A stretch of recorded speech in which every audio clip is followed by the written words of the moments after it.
जय श्री राधे राधे राधे।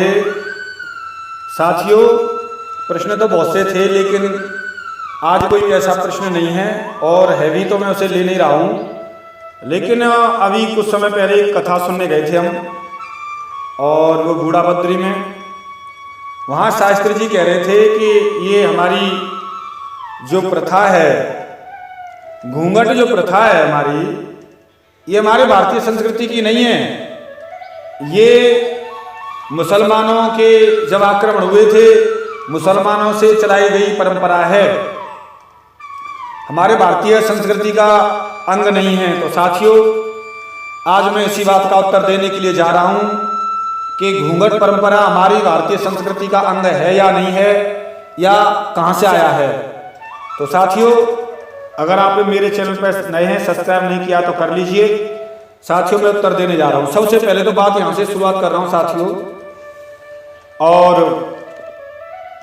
बात यहां से है कि ये त्रेता युग की बात है, और ये श्लोक है, और हमारे दिव्य ग्रंथ कॉपी कोड G4 का 119। तो यहां पर ये श्लोक आया है, मामेहान अवकुंठिताम। अवकुंठिताम का मतलब है घूंघट। निर्गताम नगर द्वारात पदभ्या मेवा गताम प्रभु। इसका अर्थ यह है कि हे प्रभु, आज मेरे मुंह पर घूंघट नहीं है, मैं नगर द्वार से आई हूं, यहां पर चलकर आप देखो। तो साथियों, ये हमारे शास्त्रों का प्रमाण है। घूंघट त्रेता में भी था, एक त्रेता का प्रमाण दिया है मैंने। और कोई पूछेगा कौन से ग्रंथ में, श्लोक संख्या भी बताऊंगा मैं, ग्रंथ संख्या भी बताऊंगा, पूछे तो सही कोई। ये साथियों, अब चलते हैं साथियों द्वापर में। यहां पर द्वापर का एक श्लोक आता है साथियों। यहां पर ये तो मैं इस संस्कृत का अर्थ भी कर रहा हूं, और यहाँ ये है हमारा, ये चंपू है। चलो, उसका श्लोक है, आर्ध पात्र मेव अवकुंठन। अवकुंठन का हिंदी में अर्थ होता है घूंघट, संस्कृत में अवकुंठन कहते हैं। मुद्रयावगुंठित मुतमांगम। इसमें आया है कि जिस समय गोपी भगवान कृष्ण के पीछे घूम रही थी, और धीमे धीमे उनका मान लो चलने फिरने के लिए, भगवान को देखने के लिए बड़ी बड़ी मुद्रा करती थी। तो वहां पर एक श्लोक आया है कि बहु मूल्य का पात्र, अर्ध देने का पात्र जिस प्रकार ढकने की मुद्रा से ढका है, उसी प्रकार मस्तक भी, गोपी का मस्तक भी घूंघट की मुद्रा से ढका हुआ था। ये द्वापर का है। अब आइए तीसरे में साथियों, द्वापर का ही देता हूं।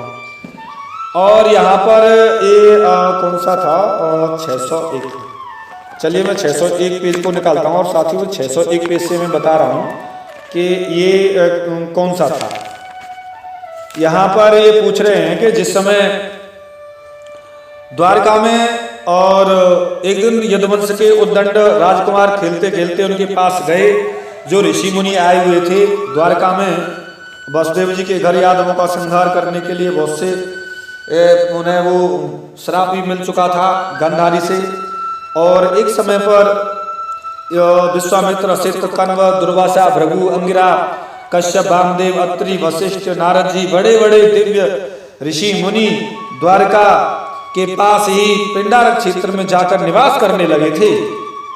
तो एक दिन यदुवंश के कुछ उद्दंड राजकुमार खेलते खेलते उनके पास जाने के लिए, और उन्होंने बनावटी नम्रता करके उनके चरण प्रणाम किया और प्रश्न किया। उन्होंने जावंती नंदन सांब को स्त्री के रूप में सजाकर ले गए थे, और कहने लगे, महाराज बताइए, ये स्त्री बोलती नहीं है और शर्म करती है, इसके गर्भ से लड़का हुआ या लड़की। तो साथियों, यहाँ पर एक बात आती है कि जिस समय सांब को स्त्री का रूप बनाकर ले गए थे, तो सांब का घूंघट था। भाई, लड़का है, लड़का को स्त्री बना के ले आओगे तो पूरा घूंघट होगा, पूरा साड़ी पहनी होगी, जब कोई अंग दिखाई देगा तो पहचान आ जाएगा। ऋषि पहचान जाते कि लड़के को स्त्री बनाकर लाए हैं, पुरुष को स्त्री बनाकर लाए हैं। तो उस समय घूंघट था। और यहाँ पर घूंघट का चित्र भी दिया गया है भागवत में, कि सांब को घूंघट और स्त्री बनाकर राजकुमार और ऋषि मुनि बैठे हुए हैं। अगर घूंघट नहीं होता तो पता चल जाता लड़का है, पता चल जाता। घूंघट था इसीलिए उन्हें पता नहीं चलता स्त्री है। और स्त्री, महाराज बताइए स्त्री बोलती नहीं है, तो आने स्त्री तो है कोई ना कोई। तब उनको गुस्सा आया, क्योंकि समझ गए ऋषि मुनि, क्योंकि ये मजाक कर रहे हैं और इन्होंने गलत किया है, हमारे से जो पूछ रहे हैं अच्छी बात नहीं है, क्योंकि ये मजाक है इनकी, ये सच्चाई नहीं है। तब उन्होंने श्राप दिया, जाओ इसके अंदर से युद्धकुल को नष्ट करने वाला मूसल पैदा होगा, तो मैं सब मूसल पैदा करेगी ये। उन्होंने कहा, और ये भी कहा, मूर्खो यह ऐसा मूसल पैदा करेगी जो कुल का नाश करने वाला होगा। करेगी इसका मतलब स्त्री है, इसका मतलब स्त्री है, स्त्री है क्योंकि स्त्री बनाकर ले गए थे जबकि स्त्री नहीं थी। तो स्त्री उन्होंने समझा, अगर तो मुंह होता दिखाई देता, घूंघट नहीं होता तो पुरुष समझते तो बताते कि पैदा करेगा, तो स्त्री थी, घूंघट था। तो साथियों कई प्रसंग आपके समक्ष मैंने रखे और भी मैं आपके समक्ष रखूंगा। ये हमारी भारतीय संस्कृति का अंग है घूंघट, और पहले से स्त्रियां सतयुग से घूंघट प्रथा करती चली आ रही हैं, लेकिन तथाकथित लोगों ने किसी से सुन सुनकर, पढ़ पढ़कर और आंख मीच कर ही उस घूंघट का बहिष्कार करते हैं लोग, वो गलत है।